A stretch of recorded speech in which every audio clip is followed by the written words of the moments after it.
it's there when you call out my name.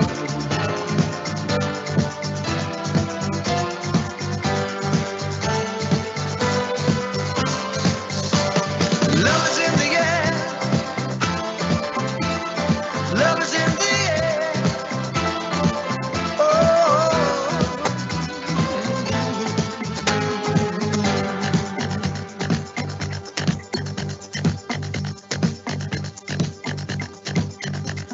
Love is in the air. In the rising of the sun. Love is in the air. When the day is nearly done. And I don't know if you're illusion, don't know if I see it true, but you're something that I must believe in, and you're there when I reach out for you. Love is in the air, everywhere I look around. Love is in the air, every sight and every sound. And I don't know if I'm being foolish, don't know if I'm being wise, but it's something that I must believe in, and it's there when I look in your eyes.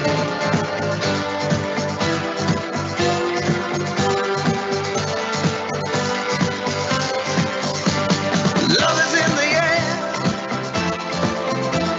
Love is in the air. Oh, oh, oh, oh, oh.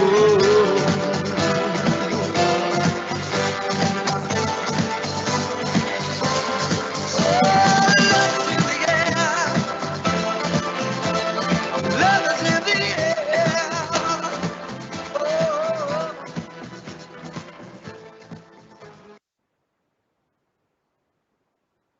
Very good afternoon to you, dear colleagues from Tata Power and Tata Group. Today, we meet here again for the next of our series, Love is All We Need. Today's session is about setting up the bar. Yes, the bar in terms of your aspirations and the actual bar. Don't believe me? Wait for my guest for today. Today's guest is Miss Shatbhi Basu, who is the first woman bartender of India way back in the 80s. Yes, you heard me right, in the 80s. An alumna of the Institute of Hotel Management Mumbai from the class of 1980, she is the first woman bartender of India. Awarded by the President of India and the Ministry of Women and Child Development for being the first woman bartender and contributing to hospitality since 1980, awarded in 2018. Shatbhi curates and conducts master classes in mixology, bartending, wine, and spirits. So keep your spirits high, colleagues. She also curates and conducts direct-to-consumer and corporate workshops on beverage appreciation, mixology, wine appreciation, Scotch and single malts, world whiskey, rum, tequila, and many more. A freelance journalist contributing columns in trade and mainstream magazines and newspapers. She established the first ever platform for bartenders in India by the name of Stir, the official meet for bartenders, a seminar come competition for professionals, students, and amateur bartenders. She is a host and content advisor to NDTV for the show In High Spirits on NDTV Good Times. She's authored the first comprehensive guide to alcoholic beverages and cocktails relevant to Indian conditions, the Can't Go Wrong Book of Cocktails, and the first fully photographed comprehensive book on alcohol-free drinks for people like me, the Can't Go Wrong Book for Mocktails. Please join me in welcoming Ms. Shatbhi Basu with a round of applause. Shatbhi, it's good to see you. Well, I think there is some connectivity issues. Shatbhi, if you can hear me, could you please respond to me? I can hear you completely. I'm just waiting for Tripti to actually get the video on for me. Yeah, this is staged. We wanted people to be eager to wait for you, to see you, And by the time they wait, they raise their spirits high, they raise the bar high. So Tripti, can we have the video for Shatbhi on, please? You know, Shatbhi, when we have a guest like you, somebody who's been in an unconventional role for so long, right? Perhaps when you were in this role, I was just 5 years young, yeah? So it is important that we keep the people, the audiences, on the edges of their seats to see what is Shatbhi going to talk about. So Tripti, if you hear us and the IT backend team, can we please have Shatbhi on the screen before the spirits go over the roof? I know you were talking and you were introduced me. Thank you so much for your very kind words. Pleasure. Obviously, that whole first woman bartender thing, uh, that's kind of a bit of an overhype. Honestly, we really didn't think of anything like that when we started working. That thought that we were doing something unconventional or something that, okay, I think they're having some issue. Maybe I should try and do it from my end. Let me Yeah, see I if think I can. that'll be good. Perhaps you'll have to just ask your team to switch off the camera and switch it on again. In the meanwhile, I assure you. Here we are. Oh, there you are. So there is Shatbhi Basu for us. Shatbhi, good to see you here. Finally, yes. There are the lovely spirits lined up all right next to you. Over to you, Shatbhi. Thank you. So as I was saying that, we didn't really think about the fact that I didn't even know that I was the first woman bartender, honestly, to tell you the truth, because when I began, there were hardly any male bartenders either.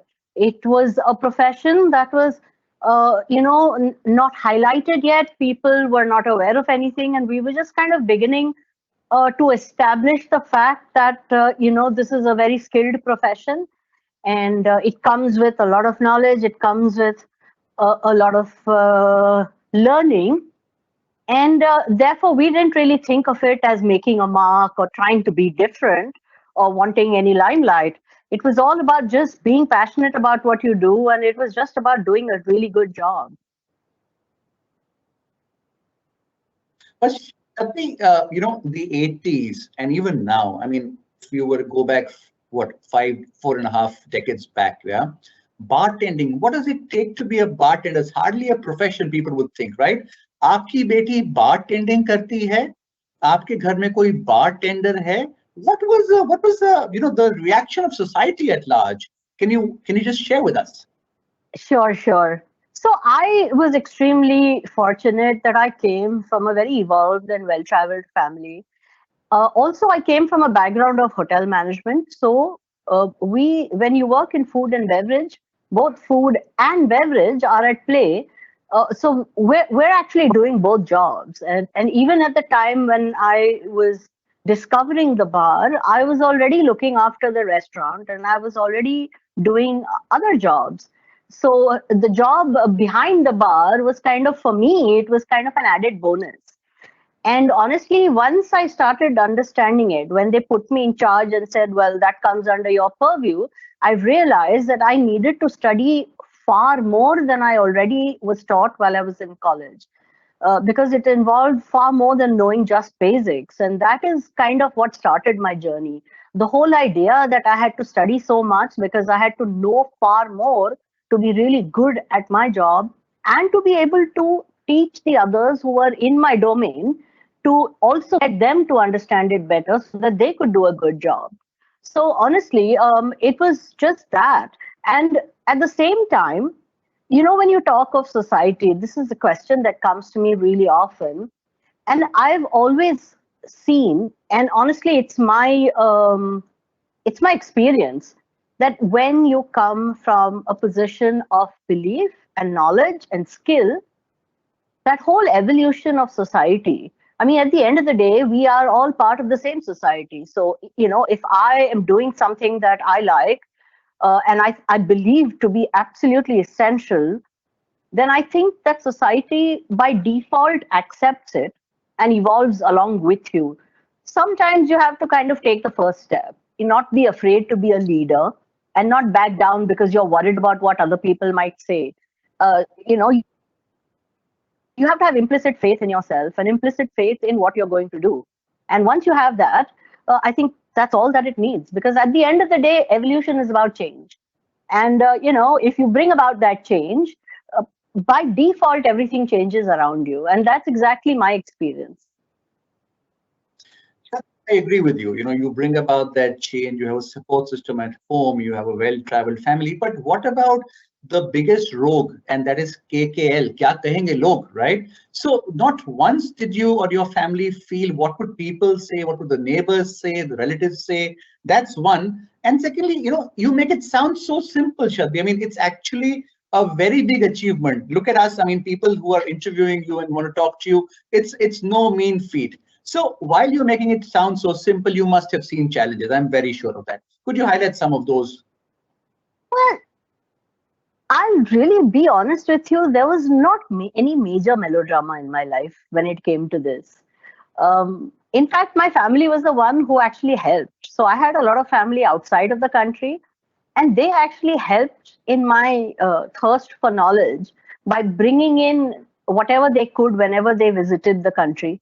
By snail mail, they send me magazines, articles, whatever they could find, they would mail me and send me, and that used to help me.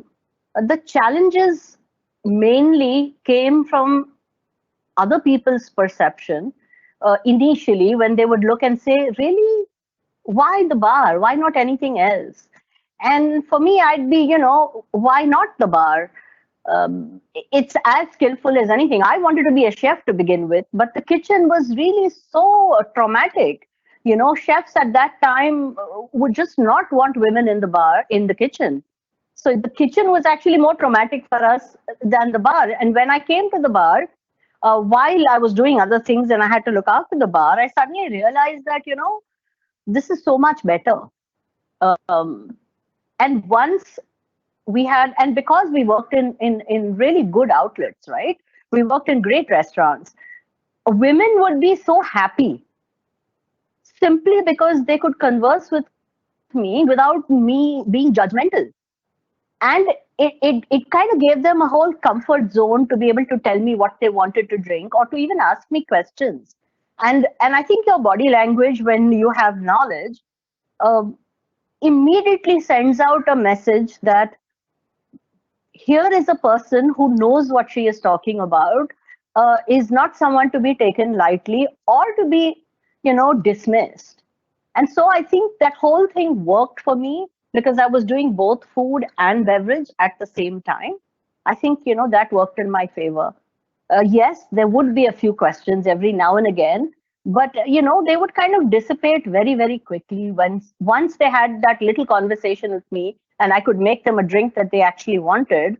It would disappear. In fact, my own colleagues, when I first began, the senior bartender who was there, I remember he would look at me and say, "What is this tiny little thing going to do in the bar with us?" Once they saw how fast I worked, they found me an asset because they knew that I was the only person who would, take over from them when they wanted to bunk, or wanted an extra holiday, that it was in their interest to be nice to me. And, it kind of worked out really well. So what you're saying is that it's about your domain expertise. It's about your subject matter knowledge. It's about your passion. Yeah, it's about an enabling environment. But let me ask you Absolutely. this question, Sati. You've been mentoring a lot of women bartenders, other women, men, male bartenders as well. You run this community. Have times changed since the 80s and now? Do you see that people are more acceptable? Because we feel, I mean, on the other side, that still people would say, why would your girl want to be a bartender? I mean, there are these two thoughts to it. One is, what's in bartending? I mean, it's just mixing two drinks, right? What's in bartending? I'm sorry, I'm just quoting what I hear, right? And the second is, why would you want to do this profession? What's great about this? So do you think times have changed, Shatbhi? Times have definitely changed. I can't say that we have completely evolved and we are all accepting. No, that's still not true. That whole, शादी के time क्या कहेंगे, and लड़की बार में काम करती है, that still exists. Because at the end of the day, even if we are nuclear, we are still joined at the hips with, family around everywhere. So yes, that still exists. But I see a lot more change now, especially in the last 5 years. I think the younger generation of parents have traveled it, are more, open to the idea. And also, luckily, they have seen what people like us have done in the industry. So there are examples for the younger generation to show, to see, look, this is what we are doing. We are not kind of working in shady places, and we're not doing any shady work. This is such hard work. And it requires a lot of study and a lot of skill to be able to get where you want to get. So I think, thank goodness for the fact that there are more examples for the young girls of today to share with their family, to make their family feel secure. And in the knowledge that we work in great places, there's so much respect for us. And, over a period of time, there is a change. Obviously, the change is not as great as we would like it to be, but it's, at the end of the day, it's all about time, and it will change, because the rest of the world, of course, has changed a long time ago. But I think it's all about slow change in India always, because it's a very sensitive and a very culturally sensitive issue. And therefore, it will take time. But I'm really glad that the last 5 years have made a really big leap. Thank you, Shatbhi. In fact, when we have legends like you, we obviously will have students who also make you proud. Let me, ladies and gentlemen, introduce to you now Aarti Mestry. Aarti Mestry is also known as the Negroni Moron. And for a teetotaler like me, by the way, everything is unconventional here. There is a first woman bartender. There is a teetotaler anchor who's interviewing a bartender. Look at all the unconventional things happening here. Let's introduce to you Aarti Mestry, who's also known as Negroni Moron. For those of you who, like me, want to Google Negroni, it's an Italian cocktail. Aarti is a passionate bartender. She's a bar manager at the Taj, MG Road, Bengaluru. She's a BA in International Hospitality and Tourism from the ITM IHM and the Queen Margaret University, Edinburgh, 2014. Now, here's what's important. She's a national finalist in the Beluga Signature Bartender Program 2020 Top 50. She's the second runner-up for the 4th edition of the Brown-Forman American Whiskey Legacy Cocktail Challenge 2020. She's a national finalist in Campari Bartending Competition Asia 2019 Top 5 and the national finalist in Monkey Shoulder Ultimate Bartender Competition 2019 Top 5. Please join me in welcoming Aarti Mestry, Negroni Moron. Aarti, hi and good afternoon. And if you're facing camera challenges, you just have to do the unconventional, walk up to the camera, switch it off and on, and you'll be on air. And actually, I did not even realize, Shatbhi and Aarti, that I'm actually a teetotaler interviewing bartenders. I think this is going to be absolutely fun. This is about breaking stereotypes, right? This is about setting the bar. Absolutely. Absolutely. Yeah. So please ensure that before you leave us today, you definitely share some recipes for the drinkers here who enjoy the wine and the spirits, and for me who enjoy the fruit juices. Perhaps I could convert into a wine drinker by the end of the session, right? Absolutely. I think so. So Aarti, are you with us? Thank you, Shatbhi. Aarti, can you hear us? Yes, I can hear you. All right, Aarti, with a huge round of applause, can you also turn on your camera now? We are waiting to catch a glimpse of you. The camera is on. I guess it should be visible. I can see her. Right. Oops, now I can't. Wait. All right, I am unable to. I'm just able to see Shatbhi and the spirits lined up with some lovely wine glasses. I think Aarti is coming up for us as well. Nonetheless, by the time Aarti comes up, I think we can definitely continue our conversation. Aarti, the moment you come up, we will engage with you. Shatbhi, nowadays we see that business, entertainment, and wine are almost going hand in hand, right? And I think it's important for all of us to understand the relationship between the two, and two, more about wines. Perhaps you could give us a cheat sheet about wines. And within the two of us right now, also to me, because I do not understand more about it. So I think it'll be helpful. All right, Aarti, I think I'm unable to see what I hear. I see the others are able to, so let's go ahead, Aarti. So Aarti, I'll catch you with the same question. I'll first go to Shatbhi. Shatbhi, wine, entertainment, business entertainment. Give us some tips on wine and more about it. And Aarti, you too. So I think Aarti is off because I can see that her signal seems to be buffering a bit. She'll come back. I'm sure she'll be back soon. We'll start with you. Okay, so let's talk about business entertaining and wine. This is something that over a period of time, you'll see that it's kind of going hand in hand, especially when you're traveling. When you go outside the country, for them, wine is something that they take for granted because it's something that is part of their lives every day. However, for us, that is most certainly not part of our life. Uh, if we were entertaining, there would probably be, Jaljeera or Rosh Sharbat or, things like that that we would offer, Limbu Pani. But for them, it's always a glass of wine. And therefore, I find in the last, especially in the last 15 years or so, that people's thirst for knowledge on wine has increased. They generally want to kind of know because they don't want to feel stupid when they're out and they don't want to be ill at ease. And it's nice to be able to at least understand, even if you don't like, it's good to know. And therefore, I think, a little bit of knowledge on spirits and wine is good because it helps you uh, to kind of be in the know is always useful at business, groups. Whenever there is a conference, you need to know that knowledge. So my little cheat sheet, honestly, is that the most basic thing about wine is that there are three kinds to begin with. Four actually. We start with the first, which is sparkling wine, which is a celebratory wine. There are various kinds of celebratory wine, the most famous being champagne, which comes from France. However, there are other sparkling wines from other countries as well. A few that are really popular and well known. One is Prosecco from Italy, Cava from Spain, and of course, various sparkling wines from our own country, India as well. We do some really cool sparkling wines as well. So sparkling wines are great, during a light conversation, during celebration. Sparkling wines that are slightly sweet work really well with our kind of food or with slightly spicy food. So it's great to be able to, they're nice, they're fizzy, they're light. Sometimes you might get a glass that's a bit too dry for you. And the word dry, and these are words that you will come across very often when talking about wine. The word dry simply is the exact opposite of sweet. So when there is absolutely no sugar in your wine, those wines are termed dry. And then with the addition of slight sweetness coming in, you would call it off dry, slightly sweet, or sweet. Similarly, if you look at wine, the two wines that have a really big range to offer you in terms of palate, a choice in flavor, are the white wines and the rosé wines.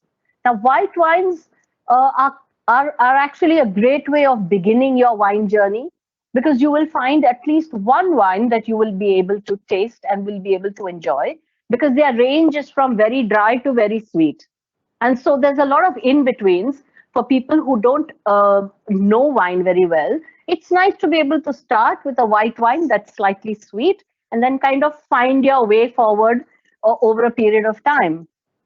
Similarly, with rosé wines, which are the pink wines, they're called rosé because, well, they resemble pink roses and or blush roses, and therefore they are known as rosé wines, which are kind of made from a red grape, but there's very little of the red color, which means the contact of the skin, because all the color which comes into wine is from the skin of the grape. So when they want a pink wine, depending on how pink they want it, they will keep the skin and the juice together for a bit just to get enough of what they want and then make that into a wine again. Again, rosé wines have either very dry or very sweet or in between. So both of these are great to experiment with. But the big question is what happens when somebody offers you a glass of wine and comes up to you and says, "Would you like a glass of wine, white, rosé, or red?" And you say white, and here you have they offer you that glass. You have a sip. Obviously, you can't make a face. In your mind, you're asking yourself, "Oh my God, what am I going to do? I can't drink this one. This is terrible." All you have to do really is smile and kind of go for a walk. Two ways to do this. A, you don't want to drink it at all. So you find the nearest planter and just empty your glass there. But, and this is what I would recommend, is find your way to the bar Or find a server, ask them to give you either a glass of cold apple juice or a glass of any fizzy lime drink that you like. Okay, a Sprite, 7 Up, whatever. Um, and ask for a glass of that. Then what you do is simply tip in that cold apple juice or the cold fizzy lime into your glass of white wine. And trust me, you have one sip and you say, oh, thank goodness, this is a relief. And it will actually taste really nice. It will cut the alcohol, it will make it nice and light. It will also give it a really nice flavor, either of the apple juice or of the lemonade, and suddenly you have a glass in your hand that you can tolerate and it feels really good to be drinking. So and the same applies for a rosé wine. You can do exactly the same thing with the rosé wine as well. You have choices in the rosé wine. You can add apple juice, you can add cranberry juice, you can add pomegranate juice, any juice that is slightly red, which will accentuate your rosé wine, and suddenly you'll find, I can manage this. But it's when you come to red wines that all the trouble usually begins. It is not a beginner's wine, honestly. And when you're faced with a red wine suddenly out of the blue with no one to give you any direction at all, it can be slightly traumatic, especially in the mouth, because a red wine sometimes can be so dry and have so much tannin inside that when you taste it, what you feel is that you're actually biting into a kala jamun or an aula.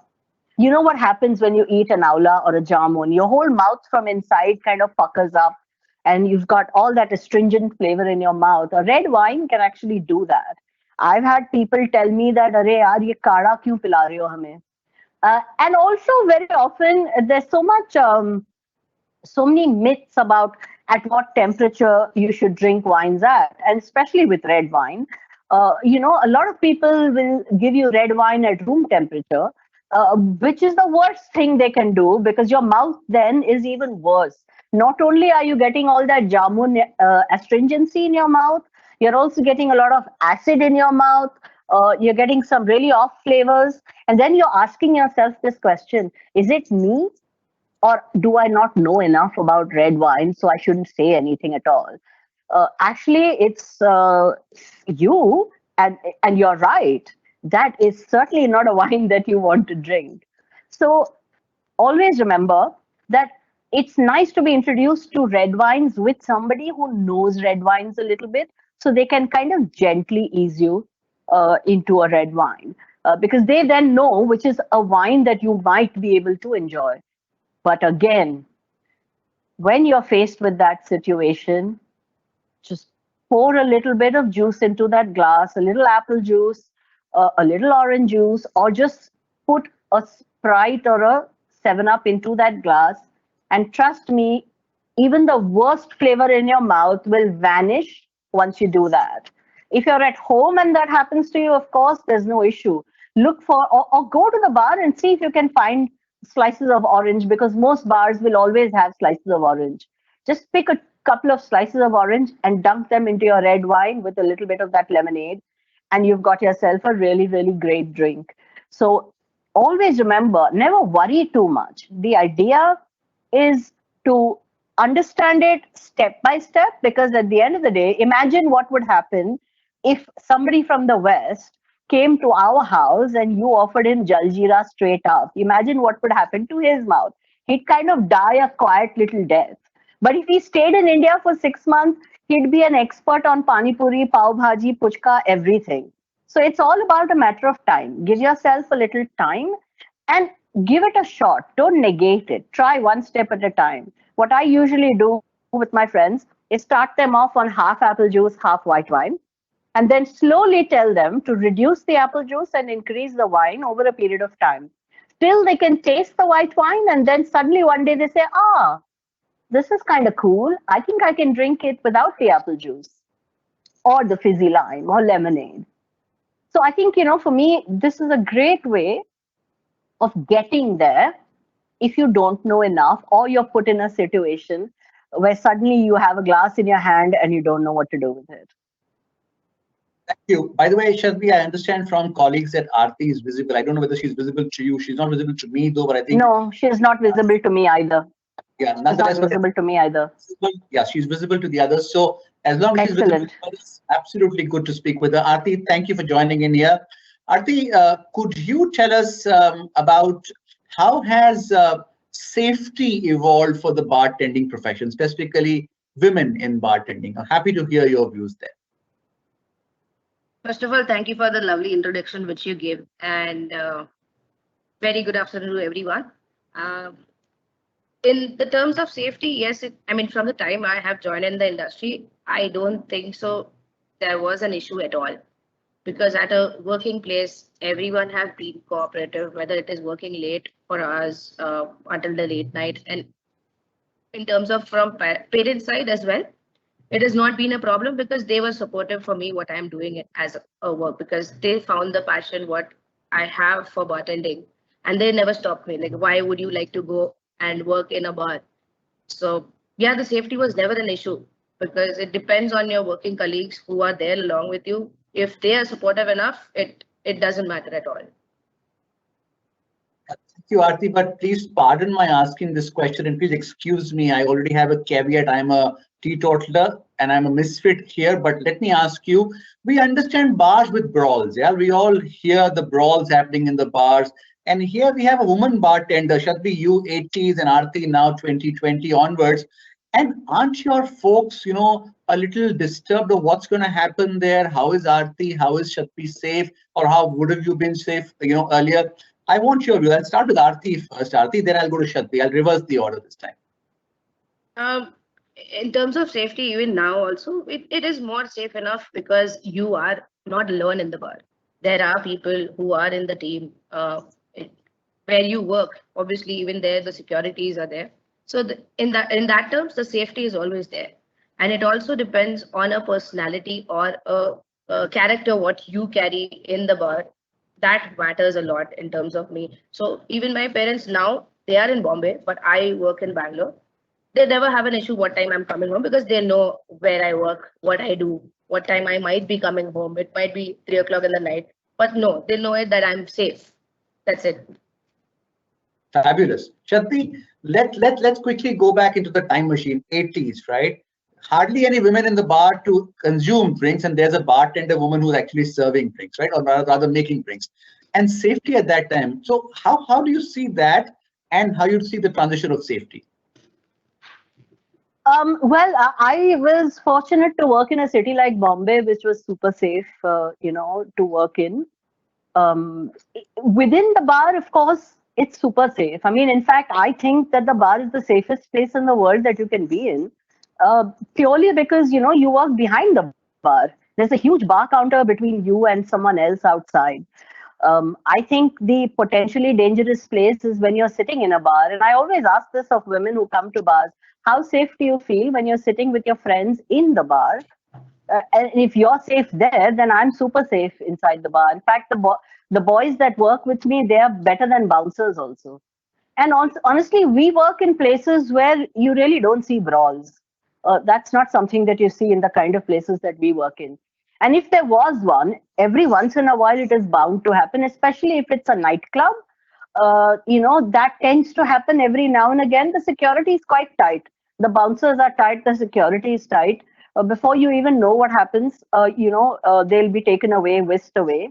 And if someone is rude or is saying something wrong to you on the bar, you have the option of talking to your security, sending a message out to the manager saying we need security here to get in. For me, I always recommend to both the boys and the girls in the bar that if there is something like that, instead of trying to take a stand there at that point of time to make sure that there is no showdown or you don't escalate, you just have to leave the bar for 5 or 10 minutes till the security can come and sort that out. That's the best way of doing with it, because you don't want to escalate anything and you know that it's not worth your time. So the best way to do is to leave the bar for 5 minutes. Whoever is the person who is in direct contact at that point of time, girl or boy, doesn't matter. It happens to the boys too, trust me. It doesn't happen to us girls alone. everyone faces issues every now and again from someone who's a little belligerent in the bar or wants a drink when they shouldn't be drinking. And, when we say no, there's always going to be an issue. But I think the best way is to move out at that point and let the team or the expert in that area handle it.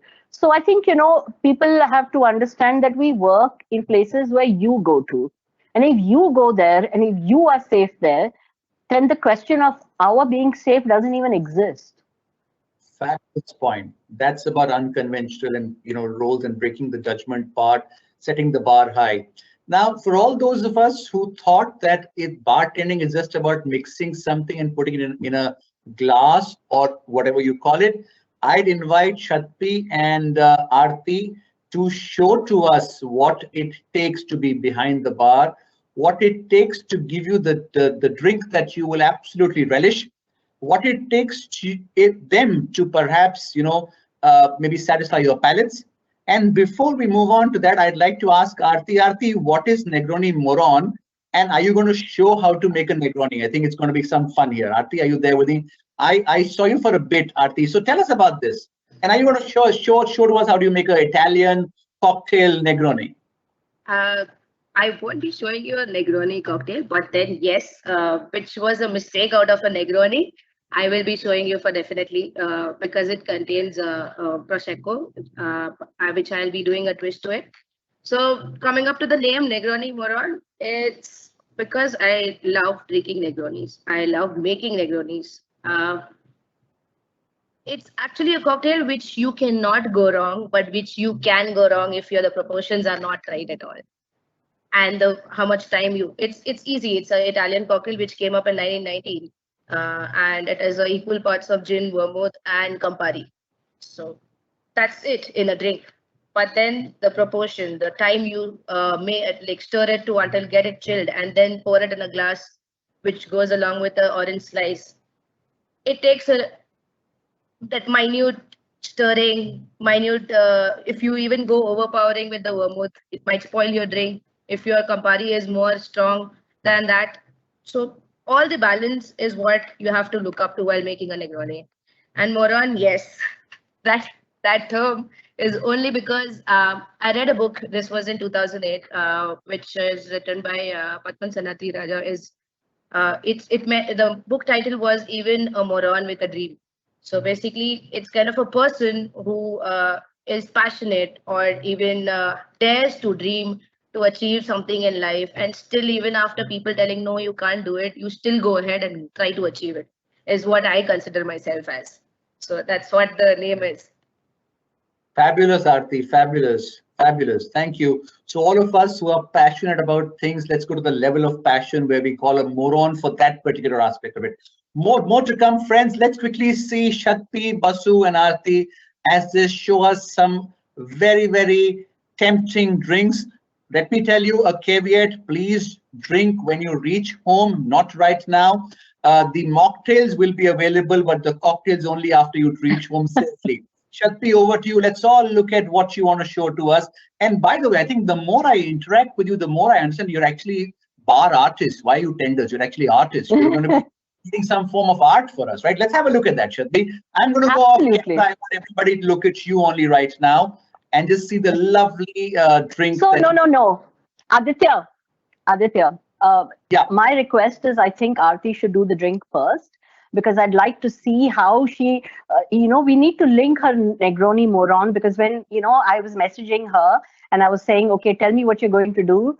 And when she said what she was going to do, I said, that's the link there. She wants to make the Negroni, but because we talked about wine, she's going to make her little old version, which is still got her Negroni passion in this drink, even though it's a wine cocktail. She still got the Negroni into this wine cocktail.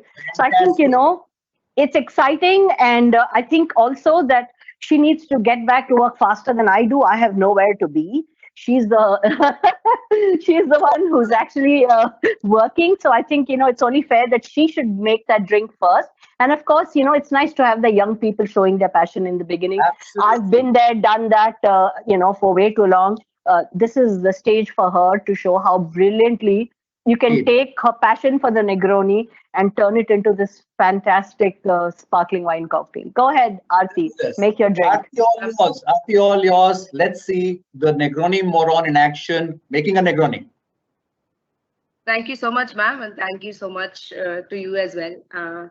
So what I'm making right now is a Negroni Sbagliato. So basically, it is spelled as Sbagliato,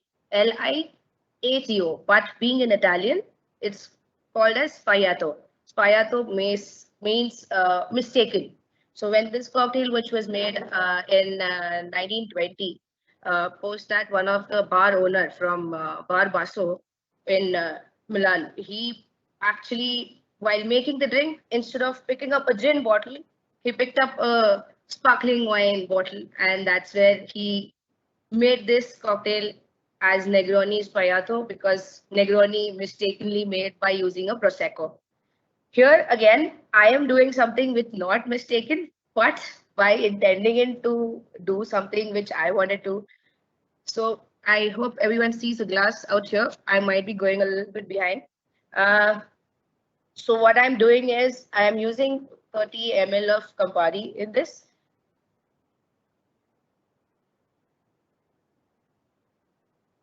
So here the little twist to it is only that the vermouth which I have used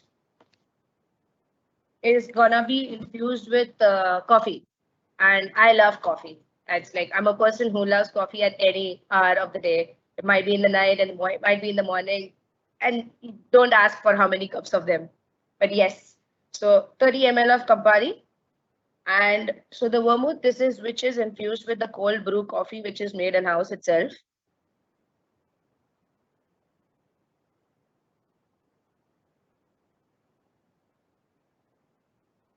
And that's a Marini Prosecco. It's a rosé. So it's a sparkling which is there in India, available everywhere, even in the retail. And just to top it up,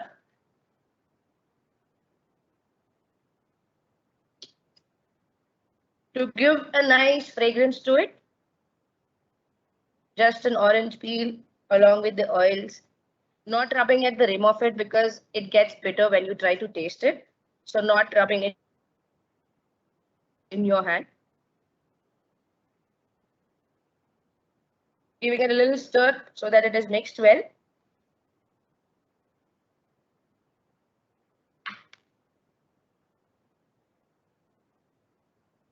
And there you go. That's it. It's quite simple, quite easy, nothing hard to do. But yes, even people who don't like to have wine and cocktails, it's easy for them to have it because it is palatable. It is easy going. It is light, not overpowering in alcohol. And for summers, as the time for the summer, yes, it is very nice and refreshing. So yes, cheers. That was the take on my wine cocktail. Cheers. Fabulous, Aarti. For all those of you who want to actually have this, you'll have to fly down to Bengaluru, Taj MG Road, and that's where Aarti is. She'll be happy to give this drink to you. Let's go to Shatbhi. Thank you, Aarti. Thank you, Aarti. Thank you. Aarti, do you have anything else for us as a recipe? Nothing else. It's just I'll again repeat the recipe for people to just know when, even if they want to. It's kind of like a 30 ml of Campari, 30 ml of sweet vermouth, and the top it up of the prosecco. If you want to have a sparkling wine, or if you want to have a sparkling rosé, whichever you prefer. So it's on you what you want to top it up with. This is my version of with a little coffee cold brew inside the vermouth in before. That's it. Excellent. Honestly, Thank you so much. So delicious. till now, I never knew that wine and coffee could mix. Excuse me for that absolute honest confession. Shatbhi, over to you for your recipe for us. All right. So here we are. I'm going to look at it from two perspectives because I know that there are so many people who don't drink as well. I'm not going to make the assumption that everybody drinks, whether it's wine, whether it's spirits. I'm sure there are a fair amount of people who don't drink. And therefore, I'm going to do this in such a way that you can actually drink it just as a nice, refreshing drink for summer, as well as for people who actually are happy to experiment a little bit, experiment with wine, experiment with spirits. I can then show you what you can do to kind of up it from being completely non-alcoholic to being something which is slightly alcoholic or even more alcoholic should you prefer. So while we're talking about wine and we talked about my little cheat sheet on what to do when you don't like a glass of wine that's given to you, another good thing to remember about wine is to remember at least a few names of grapes that make you sound like you know a little bit.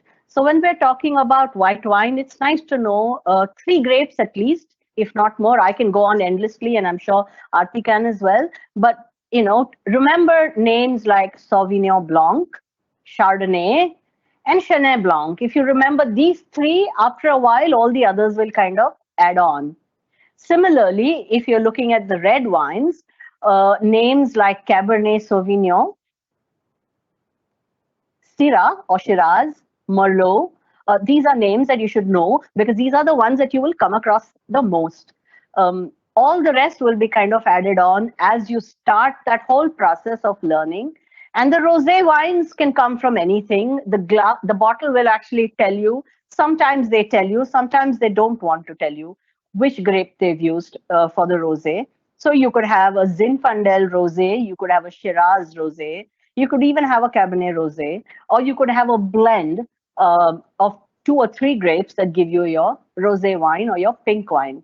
So today my drink is going to start with this beautiful glass, and you can see all the glasses that are on my table. Those are all the different kinds of glasses that we use to drink wine from. The 2 slim ones are those we use for sparkling wine, and then all the others are different glasses that I use for wine. It's nice to be able to know a wine glass too. My advice is to have 1 glass for everything to begin with. A glass like this, it's got a nice big bowl, a long stem, and you can actually try everything in this glass. White wine, rosé wine, red wine. And these days, people want to even drink sparkling wine out of a glass like this. I'm a little old-fashioned, so I kind of twist it a little. But you know what? This is good to begin with. No worries at all. And as you begin to like wine, this is the kind of glass that you'll want. The bigger, the better. Because the more space you have in your glass, the more you are able to either smell or taste the wine. It's technique. It's all about why a glass should be bigger, even if you're pouring wine only up to here. The technique is simple. You swirl your wine around to get the oxygen to go in and open up flavors. If your glass was too small when you did this, oops, you might kind of just spill it on someone else, and ooh, that's not something or somewhere you don't want to be. So here's my glass. The first thing I'm going to do, and this is a big rule of mixology when you are beginning something, is to start with ice, everything else on top. Obviously, when you don't know much, we say, okay, mix first, then pour on ice. But when you know, the best way to do anything is to start with ice. The reason is everything that you pour on ice gets off to a cold start almost immediately. And make sure that your ice is nice and cold, which means, take your ice out of your cubes tray and then put it into a Ziploc bag and keep it back in the refrigerator so it stays nice and cold in your refrigerator. So we take out 1 bag at a time, and therefore your ice will always be frozen solid and not half melting, because it's half melting ice that kind of spoils your drink. And the more ice there is, the better it is for your drink. No, more ice does not dilute your drink. A lot of ice actually insulates your drink, stops it from melting. So we start with the ice. You will see that I'm going to be very generous with the ice because spring is in the air, summer is approaching, and we really want some really good stuff happening, okay? So now that we've got the ice in, I'm going to get some fruits in. Grapes are in season right now, so I've got grapes, and I'm just going to tipple them into my glass. In go black and green grapes. And then I'm going to get a couple of slices of apple in. I'm going to get a couple of slices of orange in. If you think this looks like a fruit salad, it is kinda, but it's more like a nice, fresh, fruity punch. It's kind of just going to get all the flavors in. Think summer and think how refreshing this would be. I don't know about you, but suddenly Bombay has become really, really hot in the afternoon. What I have here is some pomegranate juice. So I'm going to pour in a splash of pomegranate juice. And then what I have here is ginger ale. This is a bottle of Swami ginger ale, a very made in India product. And I'm going to tip in this ginger ale.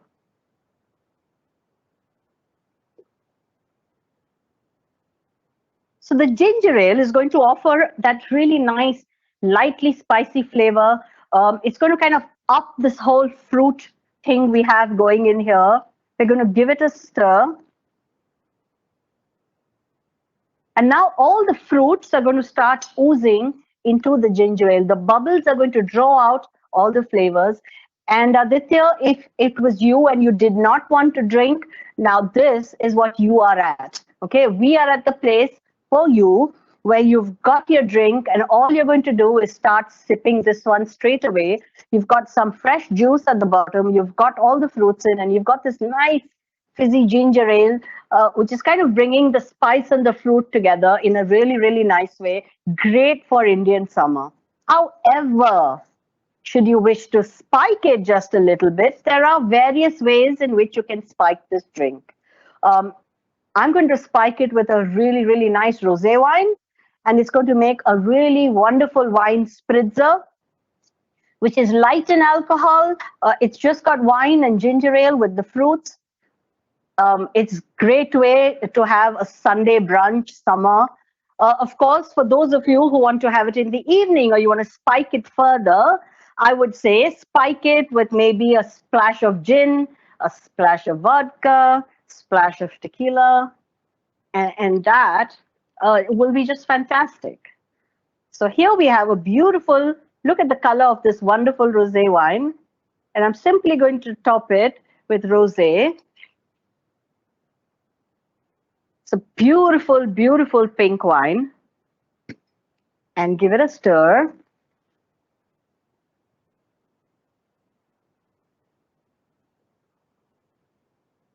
And then I've got some basil here.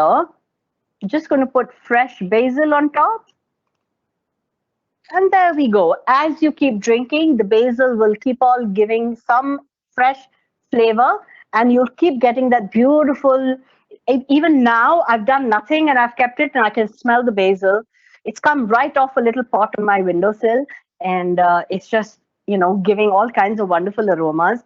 So this is the simplest drink you can do. Remember that sometimes you might have a bottle of wine or a half bottle of wine that's left over.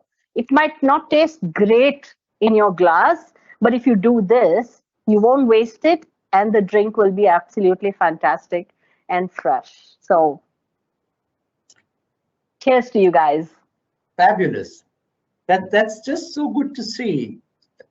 So Shatbhi, while I'm sure we'd like to learn more from you, could we have one, as they say, for the road? So could we have one here as another maybe recipe that you'd like to share with us, a quick one before we get on to questions? Do you want a recipe for a cocktail or do you want a recipe for a mocktail? I think I had the mocktail. I think for all of us who love the cocktail, maybe one cocktail now, yeah? One more? You want me to make it or can I just talk about it? You can talk about it. I leave it to you. You're the expert. You're the guru. We're just hearing you. So go ahead. Feel free much in the way that I made this one of my favorite things to do is work with gin. And we've got such fantastic gins that are being made here in India. Most of them are coming out of Goa. Young entrepreneurs are doing a fab job of making world-class gin in India. So it's a good idea for us to actually, work with gins that are actually made here, because I think this whole Swadeshi thing is a really good thing and it's something that we need to be proud of. So I work a lot using these beautiful Indian gins that we have, which are so aromatic. And it's a very simple thing to make great gin and tonic. And that simple drink called gin and tonic can then be twisted into multiple flavors just by adding a few things here and there. For example, just like I did in this glass, you take a glass like this, like a wine glass, and you fill it with ice, and then you pour in a 30 ml of gin. And then all you need to do is decide what you want as a flavor accent. I would use a slice of orange, maybe a stick of mint or a stick of rosemary or a stick of thyme, and stick it in and then just top it with some really good quality tonic. And that's all you need to do. Simple drink like that. Now you want to twist it, you can twist it as well. For example, one of my favorite things to do is to make a cucumber gin and tonic with curry patta. I think curry leaf is such an aromatic herb, and it gives so much, and it's available almost in every house that you go to. And cucumber is something that you will find in almost every refrigerator. So all you need to do again is glass full of ice, put in the gin, and then put a little cucumber juice. Now it's very simple. Just grate the cucumber and then squeeze it through a fine strainer into your glass, and you've got beautiful clear cucumber juice going in. There's no technique except a simple technique: grate and squeeze it through a strainer so you get a nice clear juice. And then take a few curry leaves and just do this to open up the flavor and put them in, and top it up with a squeeze of lime and tonic, and that's it. As simple as that. Just cucumber and curry leaf, gin, squeeze of lime because the lime will bring lots of freshness, and then top it with tonic, and you've got a great, great drink. So just imagine two simple drinks: a gin and tonic with orange and rosemary or thyme, and another one using cucumber and curry leaf. And if you've understood these two, you know how wide you can go with a simple gin and tonic. Whatever is in season. Strawberries in season, 3 slices of strawberry or 4 slices of strawberry go into your gin and tonic, and you will find all the strawberry flavors oozing. Life is really simple, if you allow it to be. And, it kind of, like I said, it's all about learning from what is around you and making good use of what is available to you at that point of time, and having the presence of mind and keeping an open mind about everything, whether it's what you put in your glass, whether it's about your life, whether it's about how you work. At the end of the day, it's all about keeping an open mind and accepting things the way they are, and then making good use of them and moving forward from there, and not harking on what could have been. If I had done that when I began my career, when we had hardly any equipment to work with or hardly any product, I would probably have disappeared a long time ago and given up. But the point is, I didn't give up. And I said, whatever I have around me, I can use that, right? Why must I be cribbing about what doesn't exist? There's no point to it. So I think it's a lesson well learned, that the only one thing constant is change, and you keep evolving and keep learning. Fabulous. And that brings me to just a couple of questions that there are. In fact, one of them you've already answered. I mean, it's like a free-flowing event right now. So this question is, what qualities are needed to face the Indian society in terms of getting comfortable with going unconventional? I think you've answered that, Shatbhi, last couple of sentences. But if it was a quick cheat sheet for the lady or gentleman who's asking this question, what would it be? How do you get comfortable in Indian society when you're going unconventional? Well, I think the most important thing is to be the best that you can be at what you do, which means learn as much as possible and build your knowledge to the topmost level that you can. And the secondly is have infinite and implicit belief in yourself and what you do. If you have these two things, there is nobody who can tell you who you are or what you can or can't do. And by default, a combination of these two things and the implicit belief will come with the knowledge. Automatically, it will begin to show,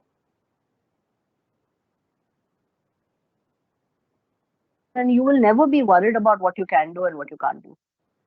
We'll take the last question. This is a good one. What is a good liquor to give somebody who is a novice and somebody who consumes it regularly? So what's that gift that we should give to that lady or gentleman?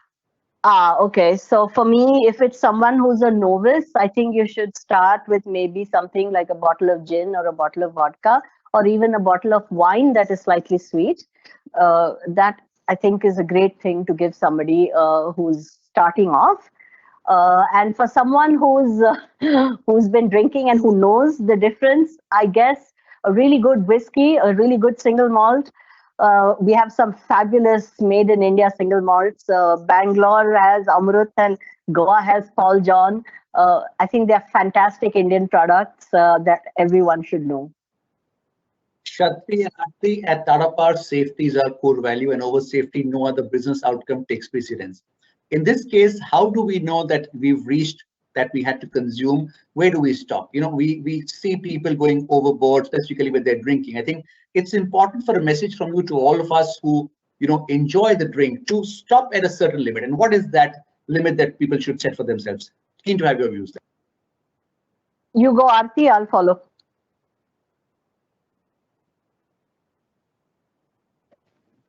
I guess a person definitely knows about what's the limit for himself or herself to stop at. I mean, while making also and while serving as well, and being as a guest when I am as a guest, it's always a word which every alcohol brands also say. It's just that drink responsibly.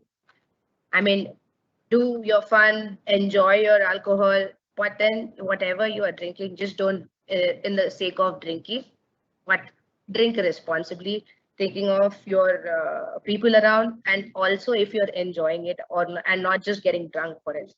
So the limit is only you. I mean, nobody else can force you to it. That's it.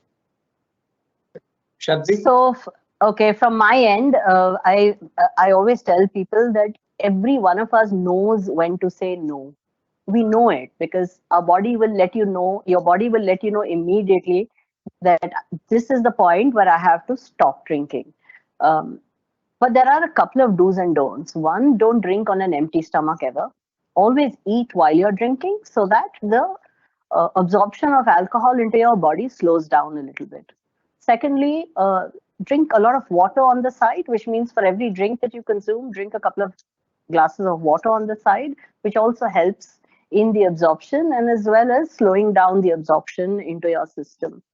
And at the end of the day, like I said, when you learn to taste as opposed to just drink, and when you learn to appreciate what's in the glass in front of you, that's when you'll know that a little bit goes a long way, and it is better to drink less, but to drink better, and to know when to say no. Your body will tell you when to say no. Each person has a limit that they know. I know mine is 2.5 drinks. I will not go beyond 2.5 drinks because I know that I cannot. So learn to listen to your body. That is the key to anything that is there. You know for a fact that your body will tell you that this is it. I shouldn't be drinking. That if I drink another one, I'm going to make a fool of myself. And this is especially for young women who are going out. This is a way you can get taken advantage of. Don't ever let anybody else make your drink for you if you're going out. Always get your own drink. Because what can happen if somebody wants to take advantage of you only happens when you ask someone else to give you a drink. So for my daughter, that was my first rule, that always get your drink yourself. Don't allow anybody to get a drink for you. Shatbhi, the question wouldn't be complete till we know what's on your table there. Would you just walk us through the drinks that are there? Okay, so I have a reserve Cabernet Sauvignon on this end. I've got a beautiful Syrah Rosé here. I have a Chenin Blanc white wine, which is a slightly sweet, delicious wine. These are wines from the Nasik Valley from a company which I really love called Ravello Wines. They are really fantastic. On this side, I have 2 Italian grapes, really. This one is called the Sangiovese, and this one is the Nero d'Avola. Both of these are Italian grape varieties which are being grown in Nasik, and they're beautiful, beautiful red wines. And of course, you've seen all the other things, the pomegranate juice, some ginger ale, and all the fruits that went into this. So these are just wines that, names of grapes that you should know, like I said. These things are important. And wine is really something that you have to learn to like. And there's no shame in not liking something. It's all good. Thank you very much, Aarti and Shatbhi. It was an absolute pleasure speaking with you.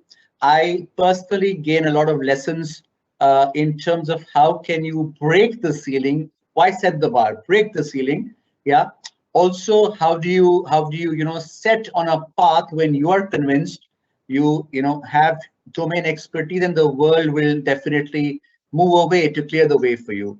On that note, I also acknowledge the great work that you've done, Shatbhi, back in the 80s, which youngsters like Aarti are carrying on. Our best wishes to both of you for all your endeavors.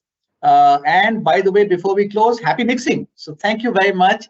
Take care of yourselves. And thanks for accepting our request. To the audience here, I'm sure you would have loved the session today. Both Aarti and Shatbhi have actually demonstrated how do you enjoy what you do, whether it's your profession, whether it's your drink, whether it's your time. So thank you very much, each one of you. Thank you once again, Shatbhi and Aarti, and we will definitely keep in touch. All the very best. Stay safe and stay blessed. Thank you for having us here today. Thank you so much for all your patience. Thank you. Pleasure. Thank you so much. And cheers to everyone. Cheers to everybody, to a good life ahead. Thank you. All the best. Bye-bye.